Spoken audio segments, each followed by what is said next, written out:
I have a গভীর একটা বড় প্রশ্ন। ঠিক আছে? আমাদের পাড়ার কিছু, কিছু কাকিমারা আছে আর কিছু, কিছু বৌদিরা আছে। হ্যাঁ, কিছু, কিছু সবাই না।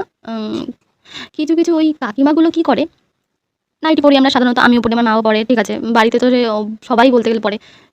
তো এটা কোনো বড় ব্যাপার না। কিন্তু কিছু, কিছু মানুষজন আছে যারা ওই নাইটি পরে সারা দুনিয়া ঘুরে আসতে পারে ভাই। লিটারেলি সারা দুনিয়া।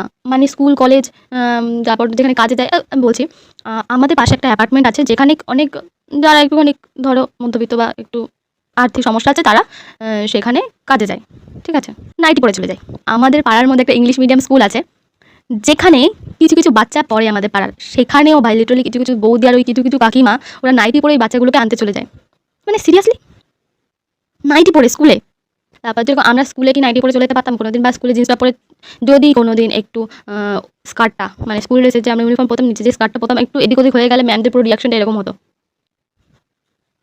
আর সেখানে ব্যাংকে, স্কুলে তোমরা যদি তোমাদের বাচ্চাকে স্কুলে আনতে যাও নাইটি পরে, তারপর হচ্ছে ব্যাংকে তোমরা যাও নাইটি পরে, এটা কোনো কথা ভাই? একদিন লিটারালি কী হয়েছে, ওরকম একটা কাকিমা চলে গেছে ব্যাংকে নাইটি পরে। এবার ওখানকার যে ম্যানেজার সে তাকে তাড়িয়ে দিয়েছে। বেশ করেছে ভাই, বেশ করেছে। আমি তাহলে প্রথম দিনই তাড়িয়ে দিতাম, আমি তো ঢুকতেই দিতাম না। তাও ঢুকতে দিয়েছে, তারপর তাড়িয়েছে। আমি বলতাম গেটের বাইরে থেকে দফা দফা হও, এরকম বলতাম। সত্যি ভাই, কারণ এক একটা জায়গার এক একটা নির্দিষ্ট নিয়ম থাকে, সেগুলোকে আমাদের মানা উচিত।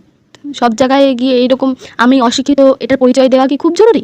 আচ্ছা, এরপর তো তাহলে ব্যাংকের যে স্টাফরা যারা ওখানে কাজ করে তারা তো বলতেই পারে যে আমরা এবার থেকে লুঙ্গি পরে আসবো, আমরা প্রত্যেকদিন এখানে আসি, আমরা কাজ করি, আমরা ওটাতেই কমফোর্টেবল, আমরা এবার থেকে লুঙ্গি পরে আসবো। হতেই পারে, তাই না? আচ্ছা, সব পাবলিক নয় পুরো ব্যাংকে স্কুলে চলে যায়। সত্যি আমার এটা ভীষণ গায়ে লাগে, ভীষণ ভীষণ, মানে দৃষ্টি আকর্ষণ করে এই জিনিসটা।